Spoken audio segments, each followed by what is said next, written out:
bu positif boo xam ne lii acte d'influence bu positif la. et je pense que loolu moo am solo ñun waa Bargny amati nañ ndam. dégg nga de te seen ndam day gën a xuus ndax xale bi yemul rek ci TikTok bi. parce que dañ leen di tàmm di souvent di leen tooñ amoo leen métier amoo leen liggéey fu ñu leen fekk yéen a ngi seen téléphone te moom doxewul noonu. Fat Bintou yaa ngi réalisé de. dëgg de waaw mais xam nga nit yi nag. kii du métier de. yow da ngay gis nit nii rek te doo xam kii ban genre nit la. xam nga TikTok bi mu amee ak léegi ci ñaari at ñetti at ci la toll. kon ki nga xamante ni boobaak tey mu ngi dund ci teraanga. wax dëgg yàlla kon TikTok bi nii dundalu ko nag. te man ba fi may wax ak yow nii du TikTok ko may dundal wax dëgg yàlla. yàllaa ngi ñuy suturaal ci ay yeneeni mbir yoo nga xamante ne du TikTok bi. c'est vrai que ni nag bokk bi mu ci bokk neex na. ndax da nga ci am ay nit yoo nga xamante ni cofeel bu ñuy am ci yow lu nu def ci yow ci teraanga doyu leen. voilà. mais ñun ay réalisatrices lañu. xam nga moom la ñu jàngi ji woon au Maroc pendant des années. xam nga 2015 je pense que ci la ñu pare woon. ba léegi yow xam nga ci dara ndax Chérif Asfati ndeysaan sama xarit je pense que léegi mu ngi États-Unis voilà moom ànd nañ ci ay affaire ba tàyyi mais ki ma njëkk a àndal fii ci Sénégal Amadou Biagui la mooy Kébé bi daan tourné wiiri wiiri. ndeysaan waaw Kébé ama Gueye Teranga tamit sama frère la ndeysaan moment ba ma nekkee di def formation bi foofu moo ma doon wax naa ma dangaa war a ñibbisi nag ñëw di pratiquer nag xam nga affaire yooyu noonu ba tax ndeysaan ma doon am ànd ak Amadou Biagui ku ci mel ne Badou Ndiaye moom tamit ay gars yu bari ndeysaan jaar naa ci seen loxo pour gën a yokk sa xam-xam affaire yooyu noonu mais daal juste pour ñu xam ne moom TikTok bi kese du sunu métier te xam nga man doon naa dawal camion fan yi nag temps bi moo la ko dul mayeeti santé bi mayu la ko xam nga waa Bargny la ñun waa Bargny waaw ka ñoo bëgg camion man kay dama gis vidéo bi j'étais choquée dama ne non du rafet jikko non en fait Bargny xam nga Bargny on est très influencé par carrière par Sococim yi yàpp conteneur yi moom laa gis mu koy dawal di daw Mali yi daw Mali je pense que j'ai vu une vidéo quand même c'était ci yoonu Mali bi la woon yoonu Mali bi la woon waaw gisoon naa une vidéo dafa doon dawal jëm Mali waaw il y a un an quelque chose comme ça j'ai vu cette vidéo quand même bi mu gisee yàgg na waaw yàgg na waaw yàgg na non en fait ñun Bargny on est très influencé par rapport ak carrière bi Sococim ça pour nga nekk xale Bargny te demoo carrière liggéey wala Sococim c'est bëriwul mais étant nekk jigéen tamit jigéen di def yooyu c'est bëriwul dawal gros porteur waaw bëriwul nag ndax gis nga man moment bi may dem di ànd ak suma doom boobu ma lay wax Ousmane Ndiaye daanaka xaw ma ñaari nit xaw ma ñett je pense bu dee ñaar man maa nekkoon ñetteel bi ñu doon daw foofu noonu ci jigéen voilà mais nag yooyu yëpp ak cant la ndax xam nga liñ naan soo bëggee mucc faaw nga bari pax waaw te soo bañee tàllal sa loxo kii que ce soit di ko wax ni ko tegal fii da ngay fexee am jom ndax lu góor mën jigéen mën na ko voilà te bu fekkee nag ci gore googu mooy li nga wax sànq ci gore rek dañuy fexee dee ñun ci dignité boobu ñuy dee nag day tax lépp lu nu mën a am liyee ñu ko mën a may ndax gis nga ki la may benn yoon wala ñaari yoon wallaay boo dellu see mu jéppi la ak lum la sopp nag soo dellu see mu jéppi la ki ngay tàllal sa loxo gis nga li wax ji may wax jihaasu sare wax ma ko rek sama système maa ngi koy saluer au passage borom États-Unis daf may wax ni ma billaay ku la bëgg sori la bu la jegee gën laa bëgg xam nga loolu lan moo la koy may mooy sa soxla bu ko nit xam ku la xamal sa soxla jéppi la mën na ko bañ a faj mën na ko faj nag benn yoon waaye du ko te soxla du jeex gis nga fi mu ne nii tey boo nekkee milliardaire billaay multimilliardaire ngay soxla xam nga léegi nag segam noonu la jamono di doxee nag da ngay fexe ba yow ku nekk na yem ca la mu am li ma am man mooy sama teraanga mën na ma dundal ñi ma yàlla booleel mën naa ci composé ak ñoom li ma leen mën a jox ma jox leen ko après ma noppal sama bopp mooy li ñu doon wax sànq ci affaire courant bi rek kenn ku ci nekk daal sa soxla yàlla na la yàlla may lu nekk ci sa poche ba mu doy ak loolu wallaay yàlla na ko yàlla defal en tout cas di leen fàttali yéen a ngi bàyyi xel seen émission Salam il est 9h il est 10h passé de 26 minutes ñu ànd ak ki nga xam ne mooy Rafet Jikko di waxtaanee wàllum li nga xamante ne mooy TikTok influenceur ak liggéey bu am solo bi nga xamante de passage Insa tu as de belles chaussures j'avais pas vu c'est de très belles chaussures. mais yéen Seydou Nourou tey est-ce que yéen rendre ngeen compte que Seydou Nourou dafa nekk de bonne humeur depuis ce matin Seydou Nourou dafa xëy ak ay mais moi je suis toujours de bonne humeur là attelellement kii man dama fay mos a xëy di ñàngal. non mais dafa gën a fës tey. non mais man bi ngeen ma xamee ba léegi ni ngeen ma xamee. du teggi diagonale bi. dégguma lu mu wax de. dafa feebaroon. damaa rëcc nekk convalescence. damaa rëcc. après ñu teggi diagonale bi. bu ñëwee du nekk en forme. damaa rëcc rek semaine passée damaa feebaroon. déggoo benn li mu wax dama doon nekk fii di nax saa nekk yéen nii rek Bargny waaye puis tamit j'ai vu xam nga ñun nag dañoo bëgg Bargny rek la ñu am donc Bargny moom mooy suñu Bargny. fu suñu wéjur wu jigéen di yeewoo amuñu fu dul foofu. wallaay Mama Kadia mu ngi Bargny suñu wéjur. Seydou dafa am lu ma jaaxal ci rafet jikko. waaw j'ai vu xaw ma coïncidence la may mën a sa orange bi bëgguma ko woon tax tudd mais j'ai vu que téléphone bi à part couleur taalibe cheikh yi moom orange dafay ñëw lu bari si moom ba bi muy wàcc si oto bi Tivaouane je me demandais ndax taxi la wala oto personnel la mu def ko orange. sama oto la maa ko def couleur orange. daa def photo Serigne Babacar bi ci kanam. c'est un choix judicieux parce que bu ñu jëlee cercle chromatique te nga nekk koo xam ne dafay def réalisation le choix n'est pas fortuit. waaw xam nga nag boo xoolal rek ki nekk ci lii bi xoolal génne na orange bi léegi ndeysaan. téléphone bi code bi orange la c'est vrai kooku téléphone bi orange. non waaw man sama lu bari orange lay doon mais xam nga am na loo xamante ni nit ki daf koy garder rek moom pour boppam du bëgg di développer. waaw mais orange daal li ma ci mën a wax mooy sama couleur la waaw. orange yëfam la. léegi comme gis nañ ni que affluence bi instant yi nit ñi bëgg nañ la ñu bëri dañ lay topp jamono ji yow est-ce que di nga def confiance képp koo xamante ne ñëw na approché la. dina confiance bi nga xamante ne da nga ko war a am ci les autres est-ce que yaa ngi koy def ci ñëpp parce que yow xam nga nit ku siiw nga donc ñi lay topp dañuy bari doo xam intention yi nit ki lan la est-ce que di nga ñëw rek nga wóolu leen carrément. ah déet loolu nag boo koy def di nga def musiba. ndax ku nekk ak li ko yëkkati ci yow. man dama am koo xamante ne ndeysaan man du ma ni da sax daf ma bëggoon mais loolu la ma doon wan. ni ma daf ma bëggoon. waaw loolu la ma doon won daf ma bëggoon la ma doon wax ba commencé ma dugg di ñëw sama kër des fois ndeysaan di fanaan. foog ngay def parrainage de foog ngay filtrer. waaw faaw ngay filtrer wallaay dëgg la. foog ngay def parrainage. gis nga kooka soo amul woon liggéeyu ndey. tey àddina bépp xeeb nan rafet di ko. su ma amul woon liggéeyu ndey. wallaay yàlla xam na ko. bi ma demee ba moom mu kalaame ma sama yaay. ni ko man dama ko bëgg dama def nangam sama yaay woo ma ni ma kii dalaa bëgg yow tamit bàyyi li ngay def nangam expliqué bi ma ko waxee wax yi jaar ci sunu diggante. ak ni mu doxalee ak nangam. sama yaay dani ma li sa papa doon wax daala ngi nii ma ne ko mu ne ma nit ak warga ñoo yem tant que ñamoo ko doo ko xam. te dëgg la ndax moom musul foog ni kooku dina def lu mel noonu ci man. waaye nag dafa am ñoo nga xamante ni munoo leen a bëggal dugal ci kàmb mukk ñu dugg. waaw.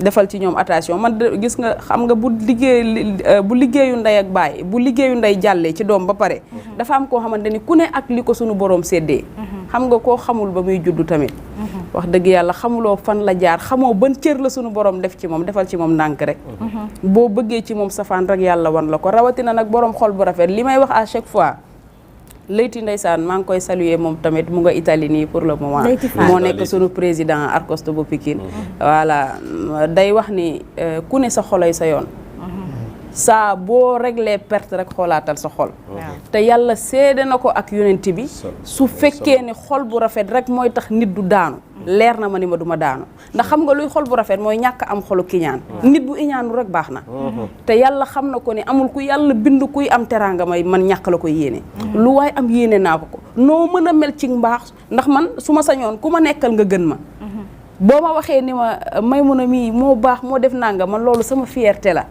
gis nga man maak ay xale ñuy ànd comme sama njaboot gi man ak ñoom ñuy ànd wallaahi loo ma wax ci ñoom ci mbaax sama xol da ciy sedd ndax dama naan ok lii réussite la ndax segam yaa ngi ànd ak nit ñu lay wax kii def na nangam loolu ak cant la mais segam xolu ki ñaan nekkul ci yow nag nit ku baax nga foofu laa natt sama bopp ba mu leer ma ni ma man nit ku baax laa c'est important kon lépp lu ma nit yéene ci safaan day delluwaat ci sa kaw te maa ngi góorgóorlu ci sama ndey ji ma fi yàlla bàyyee di def sama kéemtu lay kàttan ba xolam du tàng ci man waaw kon yal na yàlla xeeb dolli. c'est important loolu moom ku ci sax moom doo daanu c'est important c'est vrai que nag boo commencé si moom da ngay am ay xarit yu bees waaw ku nekkee ñëw di la dugg bëgg a nekk sa xarit te gis naa ne da ngaa bëri ay doom daa teel a njaboot ñoom Kiné je pense waaw Kiné Kiné waaw moom sama doom la Kiné banlieusard moom sa démb rek ñoo bokk nekk répétition waaw moom jàmbaar la moom daanaan la ci aar bi wax dëgg yàlla ak aussi ci tarixa bi ñu ngi ciy def liggéey wallaay ndeysaan parce que nag xale yi nag léegi moom dañoo poñe réseaux sociaux yi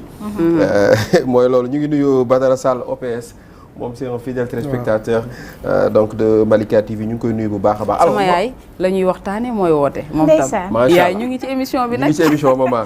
yaay ñu ngi ci émission bi nag. alors tu disais que je suis de bonne humeur. Ah c'est vrai que je suis de bonne humeur parce que c'est ma femme qui pensait à moi. Elle m'a écrit, elle m'a dit bébé je pense à toi. ndeysaan xam naa loolu moo tax que j'étais de bonne humeur. waaw moo tax kay excitation bi mu ngi feeñ parce que xam nga benn man damay seetlu quoi. mais nag man je suis de bonne humeur quand même tous les jours. waaw je sais mais tey moom franchement. Seydou Nourou xam ngeen ne benn couleur la man du ma ceeñ. mais xam nga nag c'est normal tey ni mu mel nii mu mel ko ndax mboq Bargnéem dafay nekk. taalibe Serigne Babacar Sy ne moom dafay nekk. waaw mais c'est normal mu doxee nii. li ñu bokk daa bëri te mënuñu ko séddoo. waaw ñoo bokk lu mënta séddoo. macha allah bàyyi mu jeex. alors c'est que xam nga avant muy ñëw. waaw dama wax benn wax Seydou di ree dama ni leen. ki war a toog fee moom anamu. waaw dama am yitte si moom. waaw mais xam naa ne fi ngeen ko doon jëlee ak fa ma koy wax morul benn. man walaay Diop yóbbuwuñ ko fenn. waaw non xam naa fi ngeen koy xalaatee la. walaay. or dañoo mës a invité si benn télévision ma tardé ay 45 minutes ma ñëw ndaw cinéma. mais d'habitude tu es ponctuel quoi ma ne que def naa plus de 2 heures de temps. nekk di seetaan benn femme. bu ma duggee si bii génn dugg si bee bu ma duggee si bii di génn à un moment donné j'ai eu l'impression j'ai eu le sentiment que kii c'est ma sœur. C'est ça. Et je me demande comment est-ce qu'elle fait ba elle trébuche pas elle ne déborde pas le langage est mesuré les thèmes sont bien choisis ba pare mu koy calibrer si benn temps boo xam ne bu gàtt la. Donc quand j'ai vu l'affiche hier je me suis dit mais ce sera un plaisir de la rencontrer. Parce que itam du toujours ngay gis Sénégal ñuy wax lu baax. Nous sommes devenus un peuple cynique. Très cynique. li ñuy xool mooy kan mooy gën a mën a wax lu bon. kan moo gën a soxor. xam nga léegi mi ngi naan nee na Leyti dafa ni ku nekk sa xol mooy sa yoon. Parfois da ngay toog ba mu yàgg da nga naan man li may def je suis naïf. Parce que je sers toujours les autres. damay nekk escalier pour les autres da ngay toog ba nga ni léegi sax damay def comme ñëpp. dootuma defal kenn lu baax mais di nga gis ni que ni yow yaroo woon noonu màggee woon noonu yàlla mayu la xol boobu.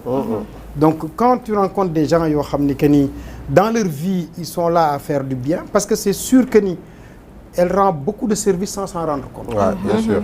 Franchement elle rend beaucoup de services sans s'en rendre compte. Un jour ma mère m'a dit mais bu fekkente ni da ngay fàtte ni am nga yaay. man am naa doom boo xam ni que ni. Depuis que j'ai perdu Eva Mbaye bu ma toogee ci TikTok bi dama koy seetaan mu may waxal lu baax. Bon je suis allé à son bureau ma laaj kenn ndekete moom la woon. ndeysaan. ah moom mii la. waaw bon je lui ai dit mais celle-là est-ce que véritable dégg na wolof mais est-ce qu'elle est sénégalaise parce que la sénégalaise assez souvent bu defee lu baax une semaine un mois. après lu bon la si teg. mais moom elle est restée constante. te gëm naa ni. yaru taalibi cheikh bi def si jouer de trop. Surtout c'est important c'est important. Xaadim Samb moo ñu daaw wax bi ñu nekkee Sud FM nee na taalibi cheikh boo gis bu yarawulee. yiwul. jàppal du taalibi cheikh. et ça se moom en tant que mouride quand il le dit. nga xam ni c'est très profond la mu ciy teg bugguma heurter keneen. mais moom nee na mu ne man Xaadim Samb mi bu ma amee problème ak. fu ma fekkee murid ak tijaan am problème rek mu ni damay ngàdd murid bi parce que xam naa ni moom moo tooñ mais yar bi yiw bi teey bi ça vraiment on le voit boo bëggee nit nag na mu mel da ngay jaar ci yoon boobu et c'est à ce niveau là qu'elle est vraiment une référence ñu lay ñaanal yàlla nga loolu nga nekk si man li may di demander wu toujours mooy nan ngay def ba war a boole la vie de famille ak lii nga xam ni que ni dafa ñëw rek nekk additif ci sa àdduna. parce que am na leneen loo xam ne moom ngay liggéey lu bokkul ak. liggéey la affaire bi bu leen ko xeeb de parce que man quand j'ai voulu essayer ça laa xam ne lii nekk liggéey la après man dama bàyyi. dama xam ne lii man mënu ma koo topp. xam nga nag frère ci ñan kan lay metti mooy ki nga xam ni peut-être nandu ko. xam nga mooy li ma wax sànq dara bu ñëwee ci suma bopp ma jël ko def ko vocal. pour garder ko ci suma téléphone nga xam ne après su ma xëyee suba war a def vidéo bi wala ma war a am fu ma dem war a xëy ji wala dara après bu ma ko dégloo rek taxaw def ko man li ëpp ci samay vidéo bu baree ba bari 1 minute lay doon. Effectivement. voilà léegi nag moment bi nga xam ne yaa ngi am looy préparer pour defi ji ko wala affaire yooyu noonu ci ngay gaawantu rek nga def benn vidéo des fois ma defee vidéo bi Thiès war a ñëw Dakar ñëw ba Dakar defee beneen bi foofu noonu nga koy defee mais du doonul lu metti daal des fois nag xalaat bi mooy metti pour nga xalaat tey ci lan laa war a wax damay gis ndeysaan soxna Aïda Saliou daf may moom tout le temps daf may waaw soxna Aïda Saliou ndeysaan daf may vocal wala bu ñu waxee téléphone mu ma waaye tey waxal waay yow tamit nag ndax heure boo waxee rek yaa ngi soulager askan wi yaa ngi dolli ñiy jom yaa ngi def nangam léegi nag genre yooyu noonu tax na wóor na yàlla des fois da ngay dem ba nga xamante ni temps bi mën na la bañ a may lu bari pour nga def ko mais da ngay obligé nga def ko ndax nit yi xaar lool noonu ci yow beneen bi ci topp mooy maa ngi lay ziyaare bu baax waaye sunu frère sunu lépp waaw Ben Makhtar kàddu yi nga wax léegi ak seede rafet na est-ce que xam nga lu baax ku baax rek a koy seede ci nit gis nga nit bu baaxul xolam du ko may mukk mu seede lu rafet ci yow moo tax ku baax rek ay seede lu baax ci nit kon seede yi nga def nii rafet na lool waaye itam ma wax askan wi ne tardé wu ma moo ma wax et demi moo ma wax ni ma 9 yow may naa la ba 9h30 pour voilà pour ñu xam ni man dama respecté heure dama ko envoyé vocal sax ni ko sister bu dee 9h pile ngeen di démarrer wax ma pour mu mën ma fa fekk mu ne ma yow may naa la ba et demi ndax kii bi ñu war a def nangam expliqué voilà ma daal ni ko wax d'accord ndax xama rek soo bañee nit boo bañee ñu yab la bokk na ci nga respecté nit yi heure bi ñu la jox waaw boo day tax day yokk grandeur u nit c'est important waaw loolu nag il faut être ponctuel comme moi c'est important depuis ma xam ko ak léegi nag dama ciy bàyyi xel si Seydou Nour yow rek beneen bi ci topp mooy li mu wax ci li mu fii Sow rek moom fii jiitu Sow moom dama ragal ci télé bi lay fanaan li mu wax sànq ci ni maanaam nit ku baax bu la yaree baax rek nga mën a def man dama jëlale nit ku baax yar la waaye yàlla seede na ko ak yonent bi man sama lépp Seyduna Muhammad la sallallahu alayhi wa sallam moo tax moom lay roy ci lépp lu may def ba tax na segam ñun ci njabootam la nu bokk man bëgguma ëllëg daal yonent bi ni ma yow nga bokk ci sama njaboot ba pare di doxalin bu ñaaw wi waaw loolu daal dama koy bàyyi xel à chaque fois moo tax lu ma mën ci lépp loo nga xamante ni daj na ko ci métit sax su fekkee nit a ngi teg lu doy lu ne mel ci sama kaw sax wallaay dama koy accepter xam ni dajul lu nu dajul ñun voilà lépp lu nu daj rek teg nañ lu ko gën a metti ci jëmmam ju tedd jooju te taxul muñ na ko kon segam nag mooy sunu royuwaay wax dëgg yàlla loolu rek moo tax ñu bëgg Seex Sidil Hadji Malick rabbi allahu taala anhu kenn du Maodo ndax moo xaalis bi tuuti rek en fait j'avais deux questions c'est vrai que bëggoon naa ko laaj les opportunités lan la ko affaire bi indil parce que avoir 1,6 million su ma juumul followers sur TikTok c'est pas facile pareil ak Instagram ak yëpp macha allah moi d'abord la première question que j'avais balaa ñuy ñëw ci kii bi sax gis nañ coow li fi amoon fan yi par rapport ak ces 50 là parce que man kooku à la une yu mu daan def journaux yàgg naa leen wax sama xel a ngi ñaaw yàgg naa ko fi wax te sama xel day man saa yu sama xel ñaawee rek kooku la C50 Abdoulaye Sylla d'accord tu te rappelles à la une là quand je disais sama xel maa ngi ñaaw sama xel maa ngi tey ci à la une rek benn waaye mi ngi naan ma moom na ngeen compte si moom présidentiel bi ma ne ko baax na d'accord alors gis nañu coow li nga xam ne am na ci hier j'ai regardé loo xam ne bëriwul li ma koy def hier j'ai regardé la vidéo de Magdi je pense que c'est la première fois que je regarde une vidéo intégrale pour dire vrai de lui dama ko seetaan sama yaram daw parce qu'il a parlé avec le cœur il a reconnu njuumteem il a reconnu aussi ban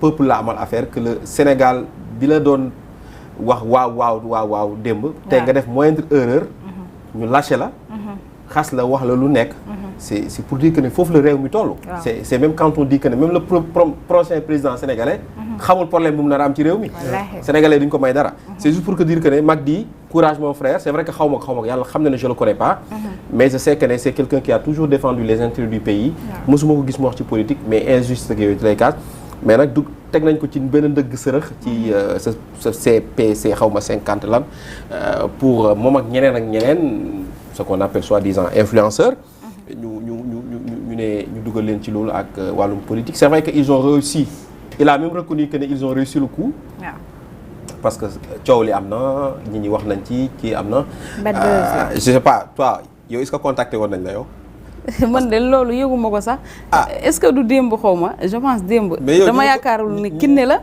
xaw ma kinne moo ma ko wax waaw xaw ma démb sama kër yaay lañ ma ko waxee waaye démb daal lañ ma ko wax naan ma P50 ak li coow li dëkk bi du daje wallaay yëguma ko yàlla xam na ko te ñoom woowuñu la yow nga am 1,6 million non est-ce que dañu doon segg tamit ñi ñu doon woo. xam nga des fois da ngay segg. maanaam waaw des fois da ngay segg ndax da ngay xool ni kii lii méngoo na ak moom. kii lii méngoowul ak moom. xam nga tey maanaam ba ci personnage tey bu ñuy def série. am na personnage boo nga xam ni fukki xelu nit xalaatul nga woo ma téléphone di ma ko proposé. voilà loolu la léegi nag loolu moo tax am na yoo xamante ni duñ la ko proposé mukk ci àddina. waaw sama ñoom yaay tamit naan la dafa am benn personnage bu la bëggoon proposé waaye xam nga yow taalibe Cheikh. sama yaay ma ne ko ndox comme que xam nga taalibe Cheikh laa rek baax maa ngi la fekk xam nga xam ne lépp dëgg la. ndeysaan sama yaay Oumy Ndiaye may woo léegi moo tax maa ngi koy ziar bu baax yaay émission bee tax mënuma laa jël. alors donc yow moom contacté wuñ la yëgoo coow lii mais bi nga ko yëgee ban gis-gis nga ci am. waaw xam nga bi ma ko yëgee nag biñ ma ko waxee après dugguma pour xool affaire bi lan moo tax. xam nga nit loo comprendre rek boo ca waxee après naa fekk da lay dikkal. moo tax dugguma pour comprendre démb man la laa ko yëg dama xamul kinne moo ma ko wax. xaw ma sama kër yaay lan ma ko waxee. mais daal ñaar yooyu moom benn la ci mais démb laa yëg affaire bi. démb naa nga yëg coow loolu. te loolu pour maa ngi koy gis de moom affaire bi ñuy taf si kii. waaw maa ngi koy romb lu bari mais man comprendre ma lu tax lii. yaay taf ko ci pour man benn affaire bu bees la bu xew bu tax nit di ko def. man xam nga su fekkoon am naa photo bi dinaa taf te du ma xam sax ni loolu lii a tax ñu taf ko te fekk xaw ma li xew. te ñi ko def dañ leen a fay ñu taf ko. waaw dañ leen a fay te man xaw ma ci dara maa ngi yaakaar ni sax lu bees lu ñuy def la nangam mais sant yàlla rek. en tout cas ñu yàlla suturaalee ba bokkuñu ci. waaw en tout cas il faut c'est important que. ñi mais tam nga baal ma foofu noonu. li nga wax léegi ci maanaam nit day def lu baax di ko def pendant des années. après benn bés rek nga juum wala nangam.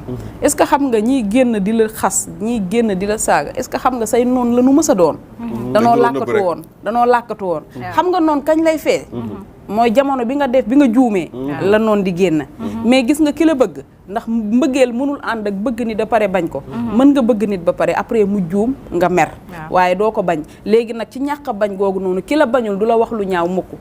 ki la bëgg nag à chaque fois buy rafet mooy génn di wax ki la bañ day toog ne xaaral rek bés dina ñëw.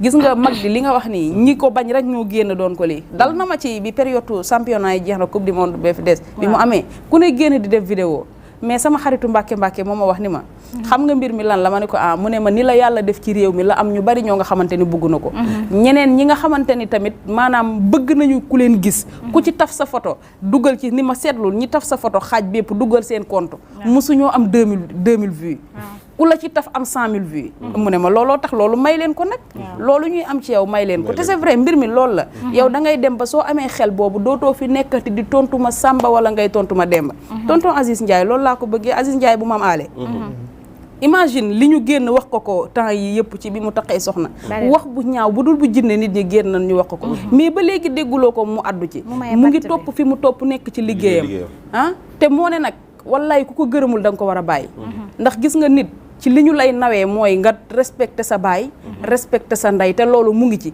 ci tarixa bi mu bokk mu ngi ciy def kéemtu lay kàttanam ba kenn mënu ko ci beneen tarixa boo nga xam ne bokku ca tam ma nga cay def kéemtu lay kàttanam ba ña ca bokk mënuñu ko mais boo ko gërëmul da nga war a téye sa làmmiñ ci moom mais góor ñi léegi ñu ngi jàpp góor ñi di leen yàq di leen wax ay affaires yoo xamante ni teguñu ko fenn yàq góor yi ñuy def nañu ko bàyyi waay mais nag gis nga fii koo fi yàq mu yàqu daa fekk yàlla ci ànd ki suñu borom defal munoo muusa ko moccet ba yàq ko mu yàqu moo tax yàlla na nu yàlla defaral boppam ba kenn duñu yàq mën a yàqu allahumma amiin alors Seydou Nour dañuy profiter rek xam nga ku sa xol rafet sa kanam dafay leer te fu ñu la fekk da ngay sourire te booy sourire bëñ ya daa war a weex taal set wecc am na benn élément bu ñu am Sow bu fekkee disponible na ñu dem xooli ko tuuti rek xool comment se brosser les dents daal di dellu si waat le temps ñu détendre tuuti waaw inchallah Aïcha c'est parti avec la complicité de la régie.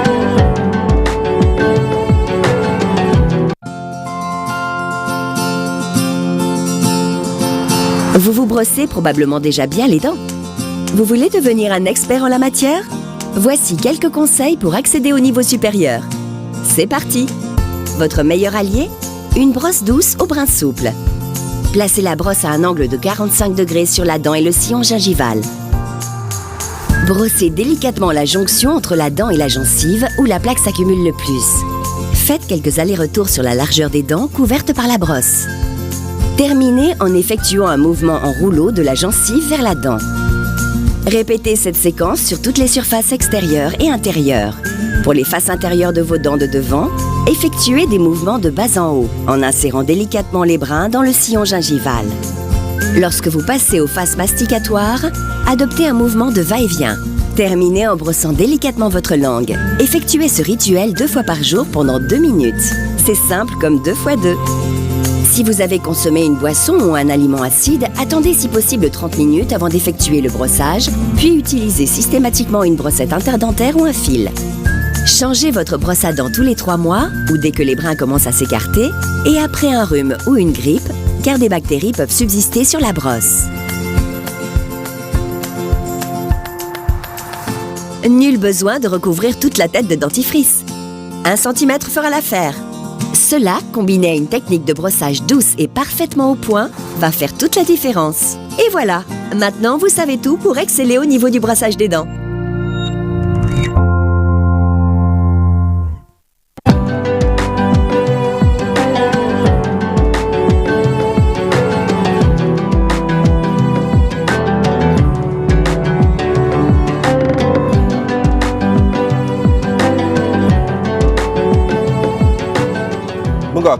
Comment se brosser les dents moo ngi noonu. waaw gis nga ay astuce la rek yoo xamante ne dañ koy dolli parce que souvent da ngay gis koo xamante ne matin midi soir dina respecter di brosse 3 fois ci journée bi mais xamul naka la ñu war a mën a brossoo da ngay des fois da ngay gis ku jël brosse di xeex ak sa bëñ yi bombe gauche ficci foo tollu voilà foo tollu di ko dégg fekk ne yow loolu ngay def baaxul ci yow dina tax nga yàq sa émail bi nga xamante ne mooy protéger sa bëñ yi calcaire bi nga xam ne aussi mu ngi ci nekk am na noo koy bombee rek da nga koy dindi donc wane na ko système la da ngay jël boo ko téewee nii ak sa loxo da nga yéeg di wàcc mouvement yooyu ngay def et puis nga bombaale li nga xamante ne moo di gencive bi signes yi aussi dafay faral des fois di garder ay tarte te yooyu baaxul dafay tax gémmiñ gi dafay dem ba dafay am odeur làmmiñ aussi moo gën a mën a denc saleté parce que des fois di nga gis ku brosse ba pare fàtte ni làmmiñ bi aussi daf ko war a brosse donc dañuy war a tàllal làmmiñ bi bomb ko dindi gàkk-gàkk genre yu weex yooyu nga xamante ne moo ciy lalu tax doo am xetu gémmiñ et puis di nga mën a tax tam sa bëñ aussi dinañ gën di dëgër teg ci na ngay utiliser ay pâte dentifrice yoo xamante ne yu baax la waaw yoo xam ne c'est recommandé pour des fois ñi nga xam ne dañu am ay saignement yooyu noonu daf leen ciy dimbale bu baax. Merci beaucoup Maïmouna Bessane, Madame Thiam pour cette vidéo, très belle vidéo et importante, surtout instructive. Mère Ndiaye de woote na fi ndeysaan yaayu rafet ji ko woote na fi nee na daal nee na ma jottalil ko yóbbante rek daa fort xam naa moom la mu wax yëpp sax man ma teguma ko mais daal loolu lañ ci mënti dégg rek mooy daal yaayam gërëm na ko ndeysaan entre parenthèse loolu lay wax ci te ku sa yaay gërëm nee na lu mu am bokk na ko moom nee na mooy caatam macha allah fàttiwu ko benn yoon. caat bi yorul jikoy caat kon loolu sant yàlla la loolu sant yàlla donc mère Ndiaye ñu ngi koy nuyu bu baax a baax moom it ñu ngi koy ñaanal gudd fan ak wér-gu-yaram. amiin guddal fan loolu ba gën a fekkee njëriñu njaboot gi yëpp incha allah amiin xam naa ne boo guddee fan rek daa ko fekkee incha allah. kontaan nañ ci loolu ci ñaan yeeg yëpp parce que wayjur bu ñaanalee benn doom rek ñaanal na doom yëpp. wallaahi donc kontaan nañ ci ñaan yi macha allah kontaan nañ ci lool. te bu yaay gërëmee keneen ku gërëmul yaa xam. loolu du safe. léegi ñu dugg ci le nerf de la guerre Seydou Nourou daf ma soxal muy xaalis parce que Seydou Nourou bu nekkee ci benn niveau ñam daan àndal su demee ba yéeg niveau xaalis bi yokku CFA bi duun lu mu bëgg lu mu joxoñ mu dagg dafay da ci am nag laa xam ne ñoo xam ne dañuy soppi jikko alors moom rafet jikko naka nga lan nga ñu mën a wax ci xaalis bi nga xamante ne suñu borom suturaal na la ndax tax na nga soppi sa jikko wala ndax jàpp nga ne xaalis bi moo tax nit di dund pour mën a nekk heureux. Non, d'abord la question d'abord mooy est-ce que am na xaalis c'est la question d'abord. waaw kay waaw yow tamit nag waay. Est-ce que vraiment parce que on sait que au Sénégal l'art ne nourrit pas. Voilà, entre parenthèses, c'est vrai que am na ñu muy nourrir mais on sait que entre cinéma, TikTok et tout ça, est-ce que vraiment am na ay revenus yoo xam ne mën nañ jàpp ne lii carrément c'est de revenus yoo xam ne on sait que déjà le TikTok au Sénégal n'est pas encore rémunéré. Bon, souvent nga gis ci nag ay messages ñu lay yónnee pour rémunération mais xamaguma exactement comment ça se passe par rapport ak YouTube. C'est vrai que moom am na YouTube am na chaîne YouTube. xam nga chaîne YouTube n'est-ce pas? am naa ko te YouTube mu ngi fay. te YouTube moom daa gaaw a fay moom la 25 mu fay. kon Fatou Bintou yor na. waaw xam nga lii nu mu tudd sax am xaalis xam nga mooy lan. mooy sutura. soxla boo am sunu borom suturaal la ba mu faju loolooy am alal. voilà bu dee loolu la am nañ ko mais bu dee bu ne gàññi la moom yàlla mu ngi koy def ci ñun ndànk-ndànk. voilà foofu daal la ñu mën a lii beneen bi ci topp mooy comme li nga xamante ni moom la may mun a wax. ñun xaalis moomu noonu noo ko moom. fii ku fi xaalis jënd rek yow la neex daa fekk sa ngor dafa des. voilà segam nag ñun ñoo moom xaalis bi moom mënunoo soppi benn yoon. ndax ñun bi ñuy ñëw indiwuñu dara. kon ku xaalis soppi yow la neex nag. danoo ñëw ci dignité ñëw ci ngor. ñëw ci juddu bu rëy. wax dëgg yàlla xaalis mënunoo soppi. mënunoo jënd. nanu meloon la ñuy mel ba nëgëni si succès mënunoo soppi. man est-ce que xam nga.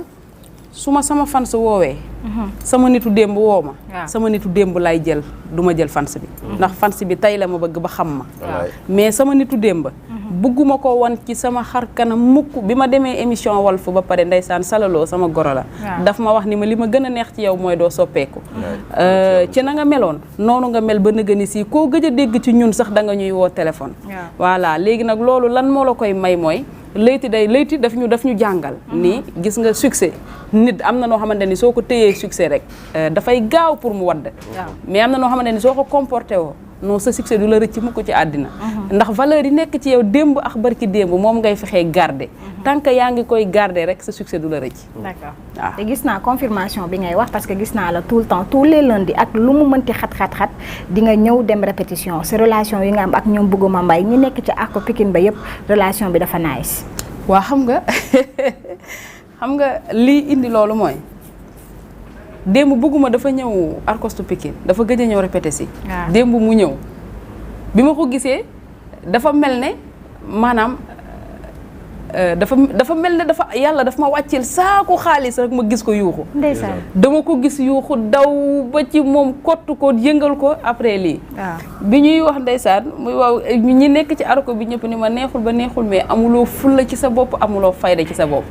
xam nga am na ñoo xamante ne soo nekkee ak ñoom. loolu doo ko wane. waaw ndax dafa am fu ngeen jaar. am nu ngeen mel. te da cee bokk ci Bougouma kooku. man fi mu toll ci man ak ni mu mel ci man yàlla séede na ko ak yonent bi mënuma ko wax. dama koo bëgg ba su amoon lu nekk ci ginnaaw mbëggeel man dama naan loolu laa def Bougouma Mbaye.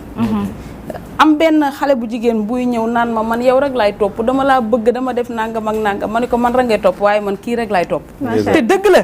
c'est parce que moom même bi ñu nekkee Touba ndeysaan di def vidéo nga gis ñi ma bëgg ñëpp ndeysaan di lii moom dafa taxaw ne te yéen kii moom ngeen di topp te man lay topp. te c'est vrai xam nga lu tax topp boobu am ci sama digganteeg moom. ndax Bougouma bi may nekk ak moom boobu xale la. boobaak tey lépp di rafet ci suma digganteeg moom. ba nga xamante ni yaayam nga xamante ni wallaahi cofeel bi mu am ci man daf ma dépassé. loolu nag boo ko sekkee ak nit ni nga koy bëggee doo mën a sax comprendre doo ko mën a expliquer sax doomu aadama yi li may ñaan mooy yàlla na ma yàlla bàyyee ak moom ba dara du xaj ci sama digganteeg moom ndax dama koo bëgg ba moom xam na ni kii daf ko bëgg ba des fois daf may terroriser xam nga bëgg nit ba mu lay terroriser loolu moo ma dal ci sama digganteeg Bougouma damay dégg lu nekk nag ngir moom aussi day dégg lu nekk ngir man waaye man amul lenn lu ma ci saf ci dégg-dégg yi xam nga lu ma ñor moom bëgg naa ko moom xam na ni bëgg naa ko te itamit bëgg na ma waa lu waay wax nag loolu yow la kon dañ koy séddoog man ndax Bougouma man lay wër. waxtaan leen ba kon de wër. kon waxtaan leen ba jubóo. di remercier bu baax a baax Bougouma Mbaye au passage. parce que moom moo yombalal teewaayu Rafet Jikko fii. parce que bi ma xalaatee ni TikTok bi mu ngi yàq mais am na ñu ci nekk di defar. te yoon la ñu génnee leen fësal leen. ñëpp teg ci seen bët. sama xel dajul ci kenn. dama ne Bougouma Mbaye laay parce que dama xalaat Chérif Asfaté. parce que bi ma leen njëkk gis moom laa la gisaloon mais après dama ne non sama xel na yar ci Bougouma ci saa si ma envoyé message Bougouma mu ne ma mu ngi lay woo léegi nii. donc yombalal na ma liggéey bi kon yal na leen yàlla sàmm. amiin wu kàddu yi nga xamante ne yaa ngi ko fi yëkkati sedd na xol. yal na yàlla wéral baat bi. amiin wéral cël yi yokk kàttan nga xam nga bàjjen may mën a moom foo def mu dugg noo def bàjjen bi dugg. bàjjen bi dugg waaw donc yal na yàlla sàmm yàlla njaboot waaye da ngeen a njaboot loolu la yàlla dogal en tout cas merci beaucoup il est 10 heures passées de 56 minutes mu mel ni sunu émission jeex na Rafet Jikko merci beaucoup d'être passé en tout cas kontaan nañu trop ñu ngi lay ñaanal. Ben, dafa am loo ci bëggoon doole en attendant. Je sais pas. Ça fait plaisir de la voir. waaw feeñ na. parce que je la connais pas mais pour man nit ku baax la. ndeysaan. te li ñu def émission yëpp li may ñaan mooy mu bañ a tarxiis ñu bañ ko def lu metti Sénégal dañu mën yéene lu bon. wallaahi. xam nga mi ngi wax sànq ni dañu mën a yàq. dañ lay fekk nga nekk sa yoon. bi yaayam di wax ak yow léegi. wallaay Seydou mi ngi naan la sama caat boobu. ndeysaan. yóbbu nga mère bi mag. waaye loolu rek laa bëgg déwén waaye. moo tax bi mu lay poser question Seydou ni la ndax am nga xaalis déjà. waaw ndeysaan. parce que gëm naa ni bu amee. day fàtte boppam defal mère bi. wallaay te yóbbu ko màq déwén rek te yéen ñii laa bëgg ngeen dogu ko. incha allah ñaanal ma ko déwén maak moom ñu ànd màq. non je la vois loolu rek ay sama yéene déwén. je la vois avec sa mère. à la Mecque. à la Mecque. xam naa ni am plaisir bu ëpp loolu si àdduna. wallaahi loolu bu ko defee wàccoog moom. dëgg yàlla na ko yàlla yombal. ay waay amiin waay. li may di ñaar bu ma gisee jigéen bu ma sopp dëgg. ndeysaan. dama naan que li yàlla defal soxna Xaajara diggante Safa ak Marwa si wàllu teraanga. ndeysaan. si wàllu sutura. yàlla na ko yàlla defal. en tout cas nous ça a été un plaisir de vous avoir. ndeysaan. yàlla na yàlla sàmm aar la bu baax. Sëriñ Babacar bi nga xam ne kër yi da nga ko bëgg sa xol. mu iir la. parce que c'est important. on est dans un pays d'hommes méchants. bi ngay wax léegi ci bugguma je ne le connais pas. mais je me suis dit lu mu mënti def si àdduna war na la gën a jàpp. parce que tey bëgg nit Sénégal moom moo metti. parce que nit boo ko bëggee dëgg-dëgg luñ ko def mu metti la. dëgg la waaw man dama lay da ngay wax j'ai changé les termes je me suis dit bu ma dindi woon turu bugguma boobu j'aurais mis Bougane dedans parce que je me dis. ak lu ñu sore lu ko nit def si àdduna. bu amee lu ko metti dinaa xam ni man dinaa yëg mbir mi. donc c'est important da nga nekk dans le monde du showbiz. Maïmouna bi c'est hier que j'ai compris li ñuy nekkandoo fi yëpp. hier laa toog may seetaan benn affaire ba mu yàgg dimanche. ba mu yàgg ma xool ma ne man ce visage mais familier kii mooy kan kii je la connais mais xamatuma fan la. muy dem ba mu yàgg muy jooy ma ne man kii cette femme là je la connais. après ki ma nekkaloon ne ma mais kii moom moo nekk ci émission Salam bi ngeen nekk fële Malikia ma ne ko mais non c'est pas vrai Malick kii dee la dans ce milieu là mu ne ma mais kii Maïmouna la ma ne ko mais c'est pas possible. mooy seen série. man je savais pas. contre polygamie. Ok exactement pour man 1000 moo épisodes jàll ñoom ñoo defoon série bu am 1000 épisodes ñii. donc man quand j'ai vu ça je me suis dit mais moi je suis entouré de stars mais ku gën a woyof si ñoom nga ni kii la. c'est toi la grande star. Seydou pour te dire man week-end bii c'est à Bissau que j'ai suivi pour la première fois li muy def. seetaan que télé mu joué ba mu jeex yàlla def affaire ba jeex yow nga ñëw ma toog après ma ni mais attends tu es avec des gens tellement simples tellement courtois tellement corrects. non. moom mii. tu es la référence. parfois dañ naan la dafa dëgër dafa tàng et tout mais pour mu jaar sa tour c'est un problème. soxna si ñun daal ñu ngi lay ñaanal yàlla taxaw. loo am ren. yàlla ful ko ba déwén nga ëppale loolu. amiin incha parce que xam nañu li ngay def ci social doo ko wax. parce que loolu itam c'est important. c'est une des confidences bu muy di denc. mais yàlla mën na yombalal jëpp. amiin incha allah xol bu baax daal. moom la yàlla di fay. amiin incha allah yàlla ko yàlla fay. merci. en tout cas merci beaucoup comme on a dit ñu ngi lay ñaanal sa dogu sa mëbét boobu yàlla ko yàlla antul. man sax dama lay ñaanal mieux.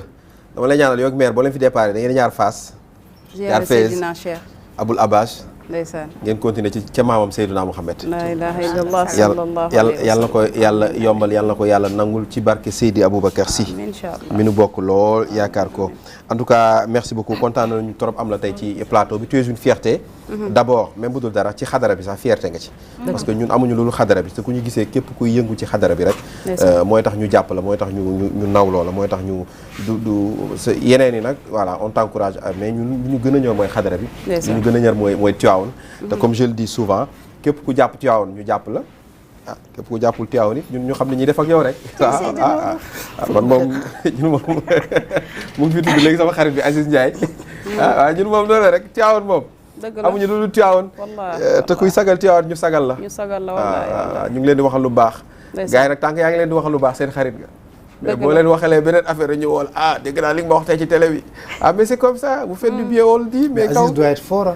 Aziz mentalement il est très fort machallah mais c'est le silence on répond toujours par le silence gars yi moom da ngay leen di patt rek lan mooy nekk kàddu tàggatoo yi rafet ci ko waaw xanaa kontaan ci invitation bi. wax dëgg yàlla ndax sa kër buñ la fa woowee nag mbégte rek lay doon ci yow.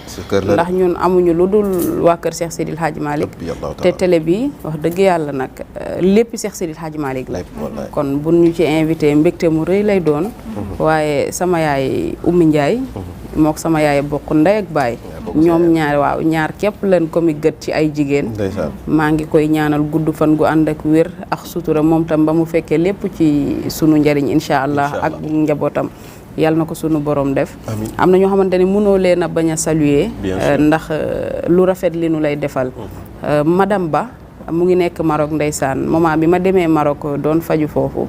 moo ma wax ni ma doo jël hôtel doo def dara ci sama kër ngay nekk si moom ak jëkkëram El Hadj Ba wax dëgg yàlla xam na ko ni lekk ak lépp nanguwunu ma laal dara lu ma soxla ñoo koy def fu ne nag mu dugal ma fa ci Maroc wallaay ngi di ma teral ba ci li ma sol nii tey rek ndeysaan moom xam nga tey ku xool xam ne tey Maroc laa ñibbi voilà Maroc laa ñibbi wax dëgg yàlla mu may defal teraanga yooyu mu rëy lool ci man te nag daqalu ko benn yoon ndax ba ma koy defal ci xamante internet nii kese la ma dem fa mu dàbbali ko te bi ma ñibbi seeg tey yàlla xam na ko fu mu toll mu ngi may yónnee ay teranga madame Ba loolu ndawul ci man maa ngi lay ñaanal yàlla na nga dund ba Cheikh Tidiane di la teral ci daraje Seydina Muhammad sallallahu alayhi wa sallam di ziyaare sama doomu papa yëpp ndax man sama doomu papa yi ñoo ma gënal sax ñi ma bokkal ndey ak baay ndax bëgg bu ma bëgg cofeel bu nu am ci man yëg-yëg bu nu am ci man doo jàpp ne maa ngi ñoom papa lan bokk da nga naan ay doomu nijaay lañ ak doomu bàjjen ndax ni nuy defante yal na yàlla defal leen jàmm yal na yàlla defal leen jàmm barke bi nekkoon ci suma papa yal na wàcc ci seen kaw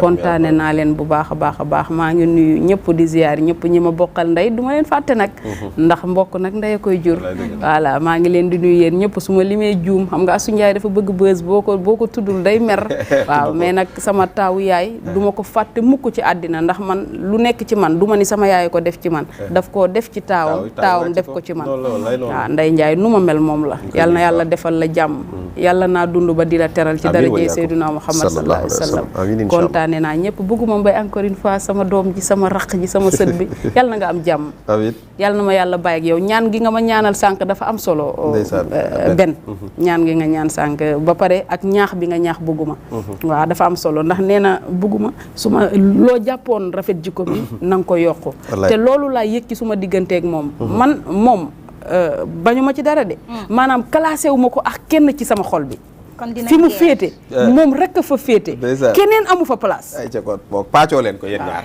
yàlla rafet ji ko kon daañu geer yow yi nee nga bugguma ngay topp bugguma nee na man lay topp jeex na ko toppante leen rek def leen ay kinaara rek te toppante donc mes frères kontaan naa bu baax a baax ci toog bi nu toog nii wax dëgg yàlla yaakaar naa benn yoon laa la mës a gis mooy festival de théâtre Ibrahima Mbaye Soppe bi am Rufisque mës naa la gis nga présenté ko waaw wax dëgg yàlla sama xarit la waaw macha allah waaw macha allah moom mu nekk nit ku baax wax dëgg yàlla kon bu nu bokkaatee plateau bi tey te bokk lu nu mënta séddoo comme ni nga ko waxee sànq rek boo seetloo nag benn li muy wax sànq ba nëgën si gis nga lu jóge ci xol lay dugg benn da ngay xam ni dafa am yëg-yëgu ki toog tey ci plateau bi dafa yàgg am yëg-yëg ci moom ba tey ñoom ñaari ñu bokk plateau bi toog yal na yàlla sàmm la yal na la yàlla dëgëral musal la ci lépp luy lore ci barki alxuraan moom nag sama sista la moom Mounass moom c'est ma sœur waaw wax dëgg yàlla ndax boobaak tey xam nga daf ma forcé ndax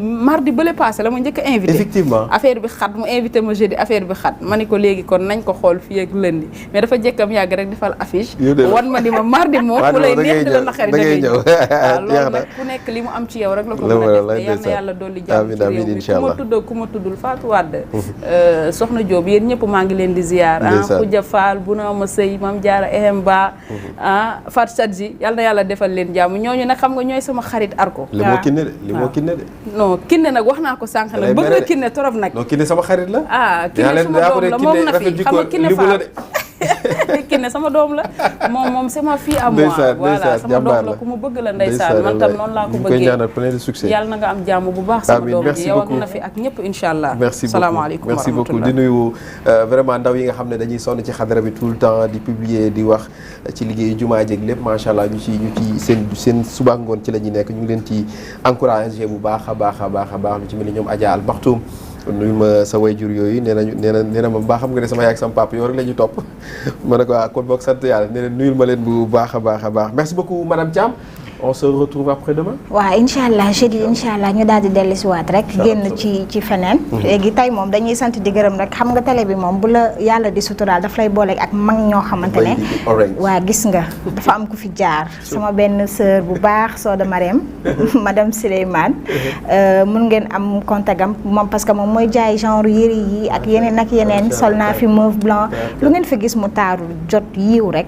xam leen ni Soda moo fi jaar mën ngeen jëm numéro am 77 845 98 61 ngeen jokkoo ak moom xam nga jël ci yëre yi nga xamante ne neex nañu et puis couleur yu tendance yu fashion yi orange bi nag moom dama ko choisir parce que dama xool bu baax a baax gëstuwaat bu baax a baax ki nga xamante ne moo di Rafet Jikko xam li nekk ci xolam voilà ma daal di koy sol pour accueillir ko pour dalal ko merci beaucoup ci ni nga wuyusee bég naa xam nga ki la defal loo nga xamante ni dafa rëy wax dëgg yàlla war nga def foo toog nga wax ko Serigne Modou Gaynde borom Kéemaan moom laa war a njëkkee ci sama lépp ndax bi ma feebaree ba nga xamante ni ñu bari seen xel nag def na ni kii de moom nanu ñaan sudu borom rek yàlla seede na ko moo ni ma doñet Sénégal yóbbu ma France yóbbu ma Maroc di sonn ci man tout le temps këram bu ma fa nekkee lu ma amul ci kër ga rek man maa ko bëggul cofeel boobu muy dégager ci sama digganteeg moom te mu nekk lu dëggu gis nga bu toogee toute une journée dégguma sax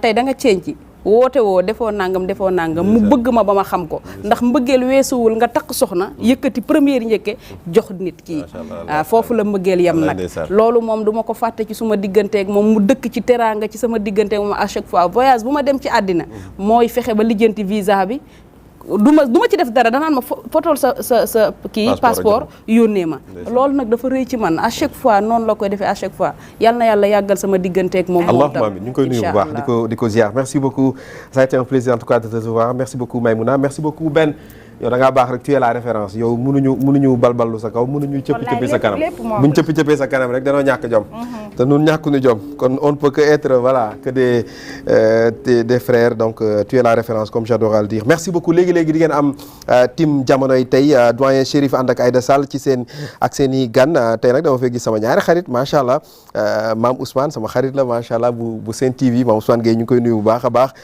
maman Khady Diop moom sama xarit la woon waaye dafa ceeñ daa jékki-jékki amay xarit yu bees xam nga star yi bu ñu siyee dañu amay xarit yu bees léegi boo doon def parrainage nag da ngay filtrer ba filtrer waale sa xarit yu démb yi daf maa bàyyi sama Seyda bu ñaawul bi yaa Aïda dem Mbaye dina ànd ak yéen léegi mu ngoog di ngeen leen gis waa team remplaçant ñu ngi doon ci banc bi di échauffé wu léegi dina ñëw ànd ak yoom ci jamonoy tey yéen a ngi ci néegu sëy ba léegi xale yi sëy leen wala du loolu dimbal leen ma téléphone ba tëju na waa néegu sëy moo ñu ngi ci néegu sëy ba léegi néegu sëy nag ay baax na di ko waxtaanee xale yi sëy am ay jëkkër c'est important yàlla may célibataire yëpp jëkkër wax leen amin dégg nga amin de ay très très bonne journée à tout le monde on se retrouve demain à partir de 9h d'ici là portez-vous très très bien avec les programmes de Malikia TV ndax ñun